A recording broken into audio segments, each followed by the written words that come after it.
हिंदू धर्म ग्रंथों के मुताबिक भगवान हनुमान और भीम दोनों भाई थे, क्योंकि दोनों ही वायुपुत्र थे।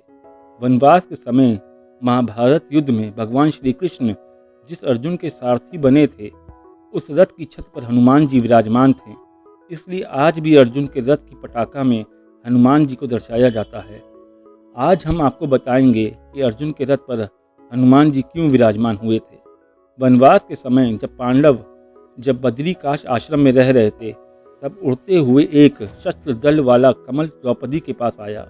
उसकी गंध की महक से द्रौपदी कमल के ऊपर मोहित हो गई और द्रौपदी ने भीमसेन से कहा कि यह कमल बहुत सुंदर है, मैं ये कमल धर्मराज युधिष्ठिर को भेंट करूंगी। अगर आप मुझसे प्रेम करते हैं तो यह कमल मेरे लिए लेकर आओ। द्रौपदी के कहने पर भीम कमल वाली दिशा की ओर चल दिए। भीमसेन चलते चलते गंधमादक पर्वत के ऊपर पहुंच गए।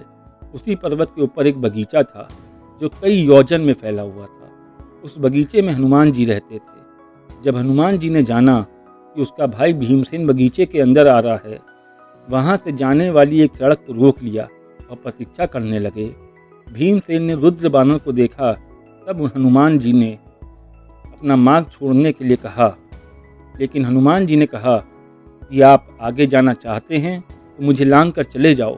भीमसेन ने कहा कि हर एक मनुष्य में परमात्मा का वास होता है, इसलिए मैं आपको लांघ नहीं सकता हूँ। हनुमान जी ने भीमसेन का रास्ता छोड़ने को तैयार नहीं हुए और वाद विवाद बढ़ गया। तब ही हनुमान जी ने भीमसेन को बताया कि मैं तुम्हारा भाई पवन पुत्र हनुमान हूँ। इसे सुनकर भीमसेन हनुमान जी के चरणों में गिर गए और प्रार्थना की कि वे चारों युग और युग के आचरण का ज्ञान दें।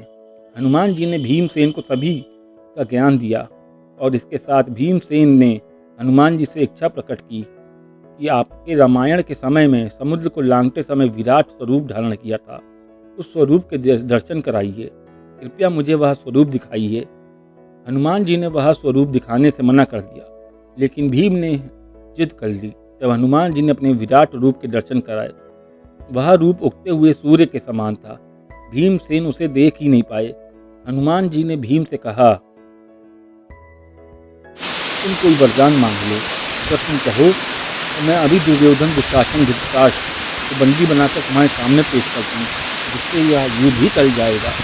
लेकिन भीम ने कहा कि वो धर्म के मार्ग से ही युद्ध लड़ेंगे। अगर आपको मेरे लिए कुछ करना है तो युद्ध में मेरी सहायता करिए।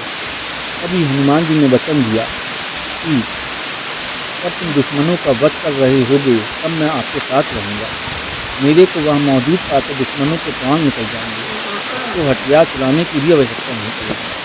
बाद में भीम ने हनुमान जी को कहा था कि मुझे सबसे ज़्यादा चिंता अपने छोटे भाई अर्जुन की है, क्योंकि वहीं एक महान धनुर्धारी है और कौरव पक्ष उनको मारने का पूरा प्रयास करेगी।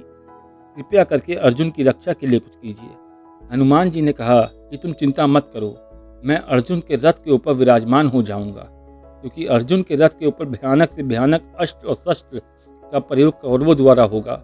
अगर मेरा वजन उस रथ के ऊपर होगा तो रथ को कोई भी हिला भी नहीं पाएगा। तो इसी वरदान के कारण हनुमान जी भीम जी के साथ लड़ रहे थे और इसी तरह से वे अर्जुन के रथ के ऊपर बैठ गए।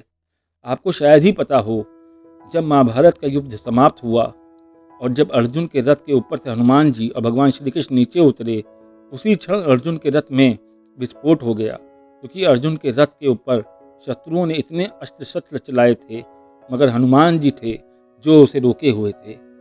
जय श्री राम।